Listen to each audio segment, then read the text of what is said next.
Okay, so we have the pig dissected, and we're gonna go over some of the organs that are possible to see. So if you look down here, this is a female pig. You could see the ovaries here.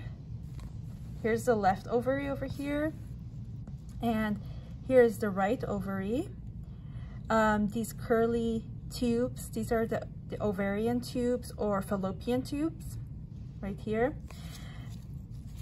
This is the urinary bladder over here. So the uterus would be somewhere in there.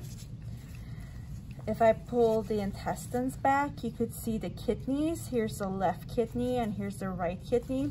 And as you can see, the right kidney is always going to be slightly lower than the left kidney, and that's because the liver pushes down on it a little bit.